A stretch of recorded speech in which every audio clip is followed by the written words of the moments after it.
جو صاحب کوئکلی آخر میں آخری سوال ایک آپ سے کچھ سیاسی سرگرمیوں کے حوالے سے بھی کیونکہ ہم نے گزشتہ کچھ عرصے میں دیکھا آپ کو سیاست میں بھی بڑا ایکٹیو آپ نظر آئے ماشاءاللہ، اور 14 اگست کی بات جب ہوئی تو مجھے یاد آیا کہ آپ نے پاکستان کی سب سے بڑی ریلی بھی ایک نکالی تھی 14 اگست پہ، میں اس میں نے وٹنس بھی کیا تھا اس کو. تو جو صاحب سیاست سے بالکل خیر آباد کر دیا سیاست کو، یا سیاست آپ کے، چونکہ آپ نے مجھے کہا تھا کہ آپ کے خون میں بستی ہے سیاست. جی بالکل بالکل ایسے ہی ہے رضوان صاحب کے، جو بیسیکلی سیاست میرے نزدیک عبادت کا درجہ رکھتی ہے. اچھا، اگر آپ اس چیز کو سٹڈی کریں یا ہمارے آڈینس جو ہمیں سنتے ہیں دیکھتے ہیں وہ اس چیز کو دیکھیں کہ آپ کی جو بہترین پارٹیسپیشن ہے، دیکھیں کبھی بھی آپ تاریخ آدم کو اٹھا کے دیکھ لیں، تاریخ انسانیت کو اٹھا کے دیکھ لیں، اللہ تعالیٰ نے کن لوگوں کو سرفراز کیا ہے، اللہ تعالیٰ نے کن لوگوں کو منتخب کیا ہے، اللہ تعالیٰ نے کن لوگوں کو ممتاز کیا ہے، اللہ تعالیٰ نے کن لوگوں کو ذمہ داری دی ہے.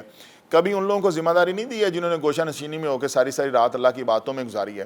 اللہ تعالیٰ ہمیشہ ان لوگوں کو ایز اے لیڈر لے کے آیا ہے، اللہ تعالیٰ ہمیشہ ان لوگوں کو فرنٹ فٹ پہ لے کے آیا ہے، اللہ تعالیٰ ہمیشہ ان لوگوں کو لیڈ کرنے کی صلاحیت دی ہے جو لوگ اللہ تعالیٰ کی خلق کی خدمت کرنا چاہتے تھے. اگر آپ ہمارے نبی اکرم صلی اللہ علیہ وسلم کی زندگی کو مطالعہ کریں تو آپ دیکھیں کہ اسلام لانے سے پہلے بھی وہ اتنے زیادہ لوگوں میں مقبول تھے اور اتنا زیادہ لوگوں کے کام آتے تھے کہ لوگ ان کو صادق اور امین کے نام سے جانتے تھے. صادق اور امین کے نام سے نہ صرف جانتے تھے بلکہ اپنی امانتیں ان کے پاس رکھواتے تھے. اور جب آپ صلی اللہ علیہ وسلم نے اسلام کا اعلان بھی کر دیا، ایون اس کے بعد بھی آپ دیکھیں کہ ہجرت مدینہ کی رات بھی جب نبی کریم صلی اللہ علیہ وسلم نے ہجرت پلان کی مکہ سے مدینہ کی طرف، تو مولا علی کو اپنے بستر پہ سلایا کہ آپ صبح لوگوں کی امانتیں واپس کر کے آنا، کہ لوگ دشمن ہونے کے باوجود ان کے معترف تھے کہ وہ صادق اور امین ہیں. تو یہ ایک وہ چیز ہے. اور پھر آپ نبوت کے بعد دیکھیں، نبوت کا جو 23 ایئرز کا سپین ہے وہ ٹوٹل جد و جہد پہ مشتمل ہے.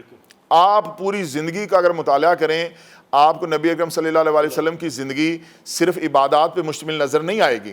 عبادات، حسن اخلاق اور ان تمام خوبیوں کے ساتھ ساتھ آپ کو جنگوں میں مشغول نظر آئے ہیں ہمارے نبی اکرم صلی اللہ علیہ وسلم. اور وہ ہر وقت مصروف عمل رہے ہیں، اور وہ ہر وقت سوشل رہے ہیں، اور وہ لوگوں کی خدمت کرتے رہے ہیں، اور وہ معاشرے کی بہتری کے لیے کام کرتے رہے ہیں. اور معاشرے کو انہوں نے ایک لائف سٹرکچر دیا ہے، ایک انہوں نے ضابطہ حیات دیا ہے. میں یہ سمجھتا ہوں یہ جو سیاست ہے اس کا جو اصل نچوڑ اور اصل اس کا جو ماخذ ہیں وہ ہمارے نبی اکرم صلی اللہ علیہ وسلم کی ذات ہیں، جنہوں نے اس دنیا میں آ کے پوری دنیا کو بدل دیا اپنی فہم و فراست سے، اور اللہ تعالیٰ کے احکامات کے ساتھ پوری دنیا میں تبدیلی لے آئے. میں یہ سمجھتا ہوں جو بندہ سیاست سے کنارہ کشی کرتا ہے، میرے حساب سے اس نے اس حدیث سے روگردانی کی ہے، اس نے نبی اکرم صلی اللہ علیہ وسلم کے اس حکم سے روگردانی کی ہے کہ ہمارے نبی حضرت محمد مصطفیٰ صلی اللہ علیہ وسلم آخری نبی ہیں اور اس کے بعد کوئی نبی نہیں آئے گا.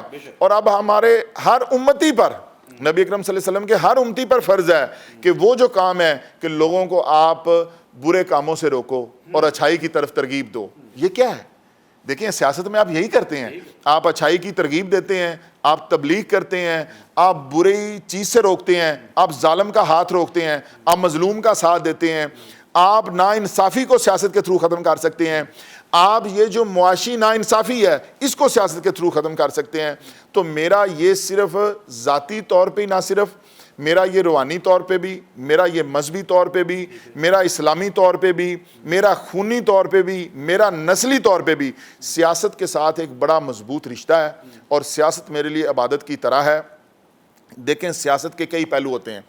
یہ لازمی نہیں ہے کہ آپ جھنڈا پکڑ کے اور ریلیاں نکال رہے ہو آپ تب بھی سیاست کر سکتے ہیں، یا آپ لوگوں کے سولنگ بنوا رہے ہیں آپ تب بھی سیاست کر رہے ہیں، یا آپ منہ پھاڑ پھاڑ کے اپنے مخالف سیاستدانوں کو گالیاں نکال رہے ہو تو آپ سیاست کر سکتے ہیں. سیاست ایک بڑی ہی مقدس چیز کا نام ہے، اور آپ سیاست کو ایک تبلیغ سمجھ کے، ایک عبادت سمجھ کے کر سکتے ہیں. اور الحمدللہ میں اس کو تبلیغ اور عبادت سمجھ کے کرتا ہوں سیاست کو. اور میں یہ سمجھتا ہوں کہ بچپن سے سیاست کا جو اثر ہے وہ میرے بلڈ میں شامل ہے، اور یہ انشاءاللہ تعالی رہے گا اور میرے آخری دم تک رہے گا. اور ہم آپ کو سیاست میں نہ صرف سرگرم نظر آئیں گے بلکہ ہم آپ کو سیاست کی بلندیوں پہ نظر آئیں گے، اور اس ملک پاکستان کو لیڈ کرتے ہوئے نظر آئیں گے، اور اس ملک پاکستان کی تقدیر بدلتے ہوئے نظر آئیں گے. چلیں اللہ خیر کریں انشاءاللہ. بہت ساری دعائیں جو سب آپ کے لیے.